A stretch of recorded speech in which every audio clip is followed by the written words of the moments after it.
नमस्कार। आज बात करते हैं जेबीएम ऑटो लिमिटेड की। ये कंपनी मतलब आजकल अपने स्टॉक और खासकर इलेक्ट्रिक बस वाले बिजनेस को लेकर काफी सुर्खियों में है। हाँ बिल्कुल, काफी हलचल है इसके आसपास। हमारे पास कुछ अलग अलग सोर्सेज हैं, स्टॉक रिपोर्ट्स हैं, कंपनी प्रोफाइल डेटा है और कुछ हाल की खबरें भी हैं। तो आज कोशिश करते हैं इन सब के आधार पर जेबीएम ऑटो की अभी की स्थिति क्या है, आगे क्या हो सकता है और हाँ, कुछ जरूरी चेतावनियां क्या है, इस पर एक नजर डालने की। बिल्कुल, चलिए देखते हैं। तो जेबीएम ऑटो ये कंपनी 1983 से है, ऑटोमोटिव फील्ड में जानी मानी है। ये लोग शीट मेटल पार्ट्स बनाते हैं, टूल्स, डाइज और हाँ, बसें भी। और खास बात यह है कि ई बसों के मामले में ऐसा कहा जा रहा है कि ये मार्केट लीडर है, करीब 30-35% मार्केट शेयर। हाँ, ये आंकड़ा काफी सुनने में आ रहा है। और इन्होंने चीन के बाहर दुनिया का सबसे बड़ा इंटीग्रेटेड ईवी इकोसिस्टम और ई बस फैक्ट्री भी लगाई है, ऐसा रिपोर्ट्स में है। हाँ, ये बड़ा दावा है। अच्छा, कंपनी के बिजनेस को अगर थोड़ा तोड़कर देखें तो करीब 68% कमाई इनके कंपोनेंट डिवीजन से आती है। ओके। लगभग 25% ओईएम डिवीजन से, जिसमें मेनली इनकी बसें ही हैं, और बाकी करीब 7% वो टूल रूम डिवीजन से। अच्छा। और ये जो ओईएम सेगमेंट है ना, मतलब बस वाला, इसने तो वित्त वर्ष 24 में कमाल ही कर दिया, 216% की ग्रोथ। 216%, ये तो जबरदस्त है। हाँ, इसका बड़ा कारण था कि इन्हें जो बड़े ऑर्डर्स मिले थे वो इन्होंने पूरे किए। समझ गई, मतलब बस वाला सेगमेंट बहुत तेजी से आगे बढ़ रहा है इनका। अच्छा, कुछ आंकड़ों पर भी बात कर लें। हाँ जरूर। मार्केट कैप 15,000 करोड़ के ऊपर है। पी रेशियो वो करीब 7.5 के आसपास है। 7.5 का पी। और पिछले साल का आरओई मतलब रिटर्न ऑन इक्विटी वो 16% रहा है।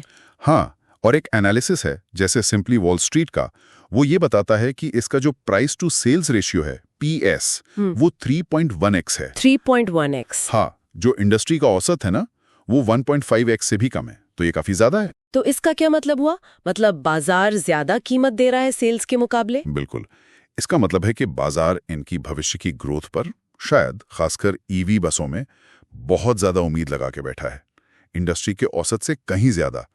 हो सकता है इसकी वजह पिछले 3 साल की इनकी तगड़ी रेवेन्यू ग्रोथ हो, करीब 71% रही है, जो इंडस्ट्री से काफी बेहतर थी। हाँ, और पी रेशियो भी 77 के आसपास, वो भी तो काफी ऊंचा माना जाता है ना? बिल्कुल, पारंपरिक रूप से तो बहुत ऊंचा है।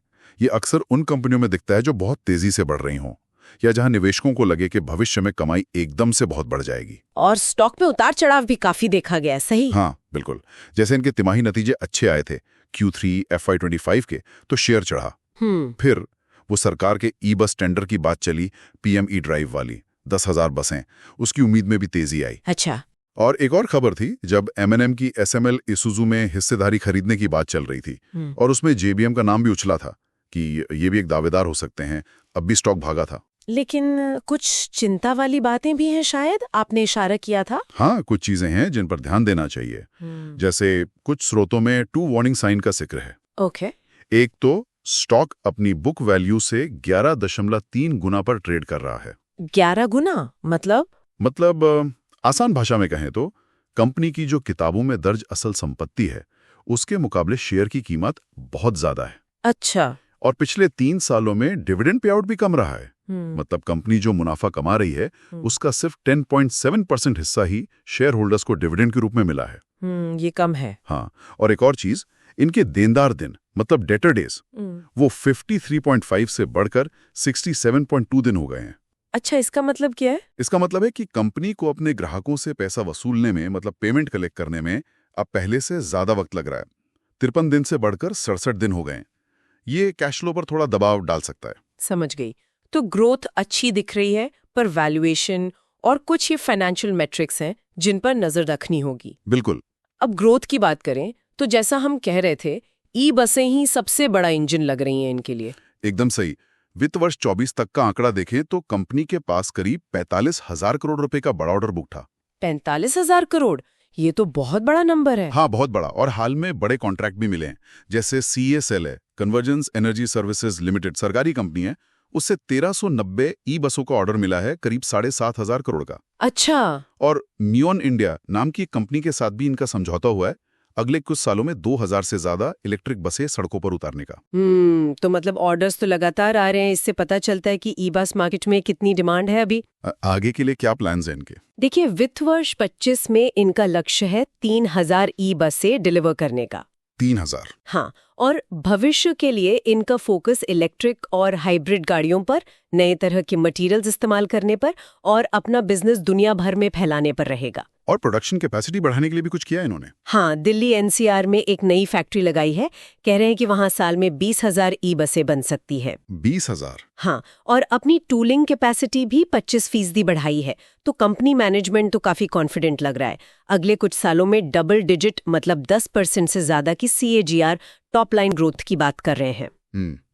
तो संक्षेप में कहें तो JBM ऑटो ऑटोमोटिव सेक्टर में और खास तौर पर ई बस सेगमेंट में एक काफी महत्वपूर्ण खिलाड़ी हैं। हाँ, ग्रोथ का इतिहास भी अच्छा है और भविष्य के लिए प्लान भी काफी महत्वाकांक्षी लग रहे हैं। बिल्कुल, लेकिन साथ ही जैसा हमने बात की, इसका वैल्यूएशन कैसा है, कुछ फाइनेंशियल नंबर्स कैसे हैं, इन पर बाजार की पैनी नजर बनी हुई है। सही।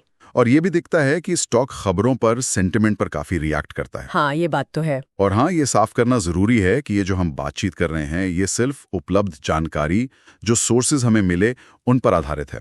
इसे किसी भी तरह की फाइनेंशियल सलाह बिल्कुल ना समझा जाए। बिल्कुल सही, ये सिर्फ जानकारी के लिए है। और जाते जाते एक सवाल सोचने के लिए छोड़ जाते हैं। जिस तरह से ये कंपनी सरकारी टेंडरों पर काफी निर्भर दिखती है और देश में EV अपनाने की रफ्तार भी ऊपर नीचे होती रहती है, तो वो कौन से बाहरी फैक्टर्स हो सकते हैं जो JBM ऑटो के ये जो बड़े ग्रोथ लक्ष्य हैं उनको पाने की राह में सबसे बड़ा असर डाल सकते हैं आने वाले सालों में? सोचने वाली बात है। दोस्तों, आपको किस स्टॉक या कंपनी का एनालिसिस पॉडकास्ट सुनना है, हमें कमेंट में जरूर बताइएगा। अगर आपको वीडियो अच्छा लगा तो वीडियो को लाइक और चैनल को सब्सक्राइब जरूर कीजिएगा, जिससे ऐसे ही स्टॉक का डिटेल एनालिसिस आप रोज सुनते रहें।